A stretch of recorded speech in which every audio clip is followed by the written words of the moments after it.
You talk about how an author should never construct a scene around dialogue. Well, it's tough to say never, Never, but yeah, not never, but but at least shouldn't think in about general, it. yeah. At least think about it.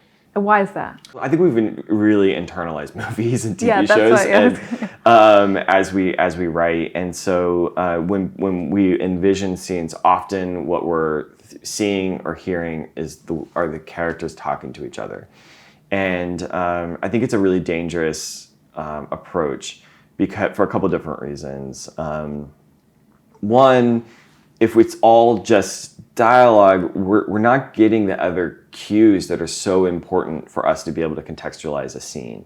So when we're watching two characters talk on a TV show or movie, there's so much more that we're absorbing. We're absorbing the setting, the facial expressions, the gestures, the actors' physical presences. So if it's just dialogue on the page, we're not even getting all the things that we get from the movies and TV.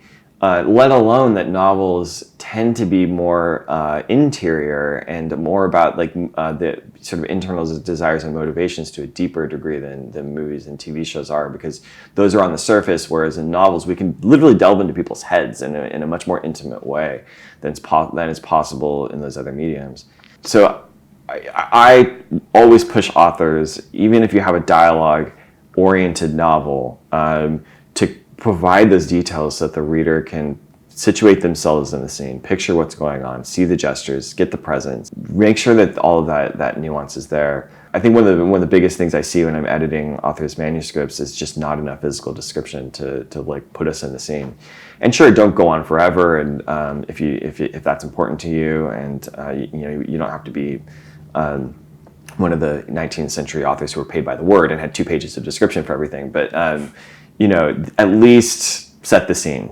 And I think an example of this is Elmore Leonard, where, I think I used that example in How to Write a Novel. He comes as close as anybody to write dialogue-centric novels, but he still has enough key details to make sure that we're situated and we know where we are and what's happening. As you say, it's so easy for an author to look at a page of their own dialogue and they hear exactly and see so much in their head that's actually not on the page for the reader.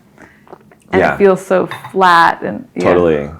You forget that you know exactly what's happening, but unless you tell the reader, then they don't know. So I mean, it is many books as you write. It's so easy to get that wrong and to forget it, because it's when you're reading your own work, you're filling in all those details, and it's hard to put yourself in the shoes of a reader who is not in your head.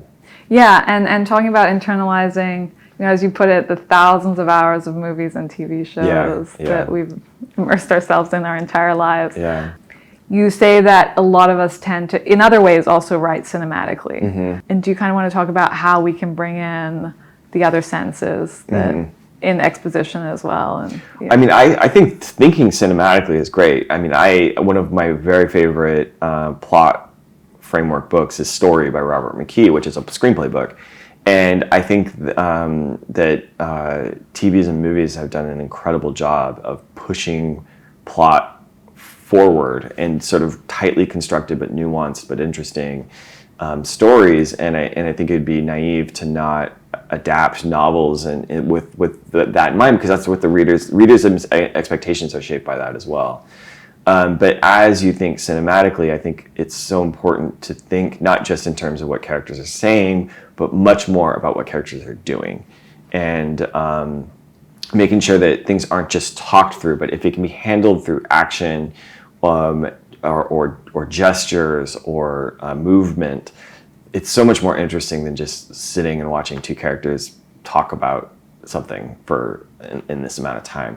Like, a lot of times big important mysteries are revealed through one character telling it to another character, which can be okay, but what if the characters have to go and discover it for themselves, and or find out about it in a way that puts them in danger.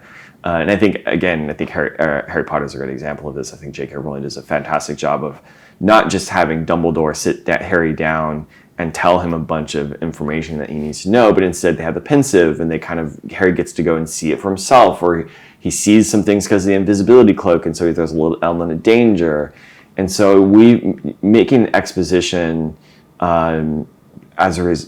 handling exposition as a result of the character doing something is so much better than just two characters sitting and talking to each other.